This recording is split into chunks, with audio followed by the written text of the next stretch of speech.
ம். வணக்கம். இது பீப்பிள் இங்கிலீஷ் சீரீஸ். இன்னைக்கு வீடியோல ரொம்ப இன்ட்ரெஸ்டிங்கான, ரொம்ப யூஸ்ஃபுல்லான ஒரு லெசன் பார்க்க போறோம். நெறைய சமயங்கள்ல நம்ம அந்த பாதின்னு வச்சு சொல்லுவோம் இல்லையா? ஸோ அந்த மாரி சென்டென்சஸ் தான் நம்ம இன்னைக்கு பார்க்க போறோம்.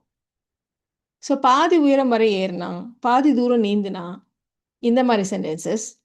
அப்புறம் நாம ரொம்ப காமனா சொல்றது, பிஸ்கட்ட 2 பாதியா புடு, இந்த மரக்கட்டைய 2 பாதியா அறு, இந்த குச்சிய 2 பாதியா முறி, இப்படிலாம் நம்ம சொல்லுவோம் இல்லையா? ஸோ இந்த மாதிரி சென்டென்சஸ் இது எல்லாமே நம்ம பார்க்க போறோம்.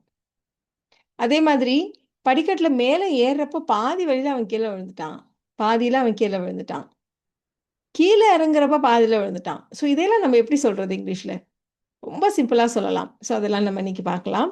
ஸோ நம்ம ஃபர்ஸ்ட்டு எடுத்துக்க போறது, பாதி தூரம் அப்படின்னு சொல்றதுக்கு நம்ம ஹாஃப் வே அப்படின்னு வச்சு சொல்லப் போறோம். அவ்வளோதான். ரொம்ப சிம்பிள். நம்ம எவ்வளோ தூரம் வந்திருக்கோம்? பாதி தூரம் வந்துட்டோம் அப்படின்னு சொல்லுமானா? இப்ப இந்த இடத்துல நாம எங்க போறதுக்கு பாதி தூரம் வந்துட்டோம் அப்படின்னு நம்ம சொல்லல. ஜென்ரலா பாதி தூரம் வந்துட்டோம்னு மட்டும் சொன்னீங்களான்னா, ஹால்ஃப் வே தேர் அப்படி வச்சு சொல்லுங்க. அப்ப we are halfway there. We are halfway there. இப்ப அதே மாதிரி பாதி வழியில மழை வந்துருச்சு அப்படின்னு சொல்லணும். ஸோ எங்க போறப்போ பாதி வழியில அப்படி நம்ம சொல்லல. ஜென்ரலா சொல்றோம். அதனால தான் ஹால்ஃப் வே தேர். அப்ப it started raining half way there. இப்ப இதுவே நீங்க ஸ்பெசிஃபிக்கா இந்த இடத்துக்கு போறப்ப பாதி வழியில அப்படி நீங்க சொல்லணுமானா, அந்த இடத்த ஹால்ஃப் வேயோட சேர்த்துக்கோங்க. நாங்க வீட்டுக்கு வர்றப்போ பாதி வழியில மழை வந்துருச்சு அப்படின்னு சொல்லுமானா, when we were halfway home it started raining அப்படி சொல்லுவோம். இதுல ஒரு விஷயம் என்னன்னா, நம்ம பொதுவா ஹோம் அப்படின்ற வார்த்தைக்கு முன்னாடி ப்ரிபோசிஷன் எதுவும் சேர்க்கறது இல்ல. அதனால இந்த இடத்துல halfway homeன்னு இருக்கு. இதுவே நீங்க வேற இடத்த சொன்னீங்க அப்படின்னா, இப்ப சென்னைக்கு போறப்ப பாதி வழியில, ஆஃபீஸ்க்கு போறப்ப பாதி வழியில, அப்படிலாம் நீங்க சொல்லணுமானா, அப்ப நீங்க டூன்ற ப்ரிபோசிஷன சேர்த்துக்கணும். இப்ப நாங்க ஆஃபீஸ்க்கு செல்றப்போ, ஆஃபீஸ்க்கு போறப்போ பாதி வழியில மழை வந்துருச்சு அப்படின்னு சொல்லணுமானா, when I was halfway to the office, it started raining. When I was halfway to my office, it started raining. இப்படி சொல்லுவோம் நம்ம. இப்ப அடுத்ததா நம்ம பார்க்க போறது, நம்ம ஏறுறப்போ, இறங்குறப்போ பக்கவாட்டுல இந்த மாரி டைரக்ஷனோட சொல்றதுக்கு நம்ம halfway across, halfway up, halfway down இந்த மாரிலாம் ஃப்ரேசஸ் யூஸ் பண்ணுவோம். இப்போ அவன் மலையில பாதி உயரம் வரை ஏறினான் அப்படின்னு சொல்லணும். பொதுவா மலையில ஏறினான் அப்படின்னா எப்படி சொல்லுவோம்? He climbed up the mountain அப்படின்னு சொல்லுவோம்.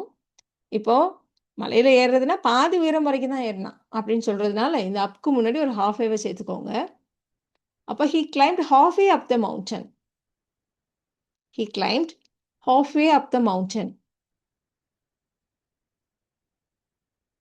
இப்போ நம்ம வந்து பக்கவாடு அப்படி வச்சு சொல்ல போறோம். பக்கவாட்டுல நீந்தினான் அப்படி சொல்ல போறோம். அதாவது ஆற்றின் குறுக்கே நீந்தினான் அந்த மாதிரி எல்லாம் சொல்ற மாதிரி.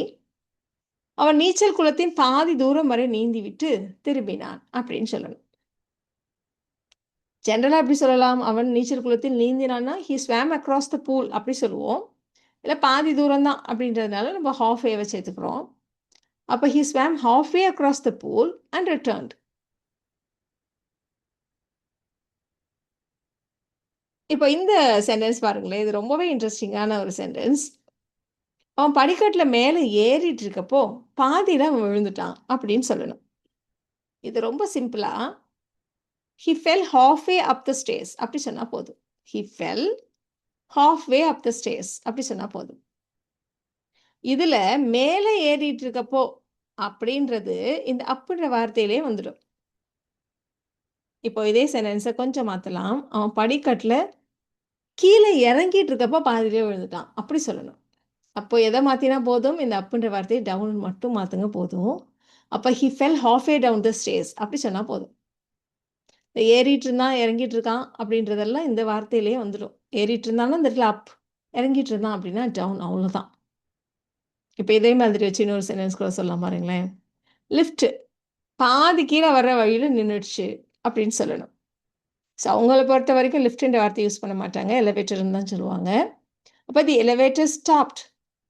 எலிவேட்டர் நின்னு விட்டது. Elevator stopped. எப்போ? கீழ வர்றப்ப பாதியில. இப்ப half way down அவ்வளோதான். தி elevator stopped half way down.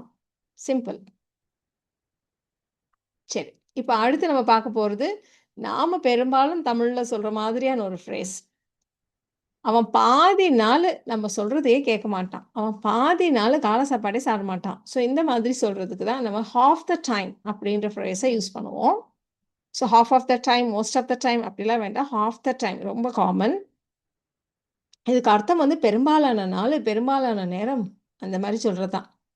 ஆனா நம்ம தமிழ்லயே வந்து முக்காவாசி நாளு, பாதி நாள் இப்படிலாம் சொல்றோம் இல்லையா? அதுக்கு பதிலா நீங்க ஹால்ஃப் த டைம் அப்படின்னு இந்த ஃப்ரேஸ யூஸ் பண்ணலாம். அவன் பாதி நாள் தன்னோட சாவியை மறந்து விடுவான். ஸோ பாதி நாள்னா ஒரு நாளின் பாதி அப்படி அர்த்தம் இல்ல.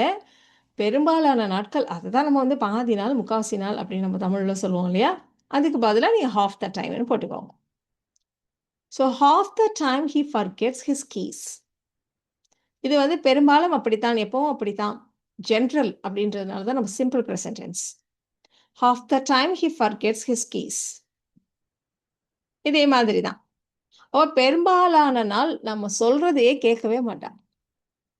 அவ பெரும்பாலும் அப்படின்னு சொல்ற மாரி தான். நம்ம மோஸ்ட்லி அப்படின்னு சொல்லாம, ஹால்ஃப் த டைம் அது பாதி நாள் அவ கேட்கவே மாட்டா நம்ம சொல்றதே. அதுதான். அப்போ half the time she doesn't listen. சொன்ன மாரி இது வந்து ஒரு ஜென்ரலா அப்படிதான் அப்படின்னு சொல்றதுனால தான் நம்ம வந்து simple present tense. So half the time she doesn't listen. எனக்கு பாதி நேரம் சமைக்கிறதுலயே போயிடுது. ஸோ ஜென்ரலா சொல்றோம். So I spend half the time cooking. In cooking அப்படிலாம் வேண்டாம். I spend half the time cooking அவ்வளோதான். வகுப்புல பாதி நேரம் அவன் தூங்குவான். அப்ப he sleeps half the time in class. He sleeps half the time in class. இன்ட்ரெஸ்டிங்கா இருந்தது இல்லையா? இப்போ நம்ம பார்க்க போற சென்டென்சஸ் பாருங்களேன். முன்னாடியே சொன்ன மாதிரி 2 பாதியாக அறு, முறி, பிரி, மடி இப்படியெல்லாம் நம்ம நெறைய தமிழ் வார்த்தைகள் சொல்லுவோம். ஸோ பிஸ்கட் அப்படின்னா எப்படி சொல்லுவோம்? பிஸ்கட்ட 2ஆ போடு அப்படின்னு சொல்லுவோம்.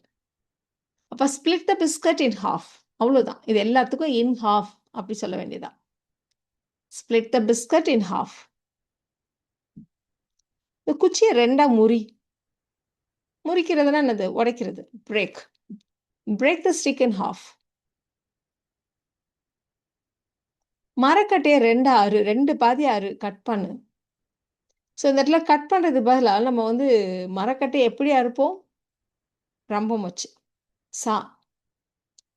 அத ஆக்ஷன் வேர்டாவும் யூஸ் பண்ணலாம். அப்ப saw the log in half. Cut the log in half அப்படி சொன்னாலும் சரிதான்.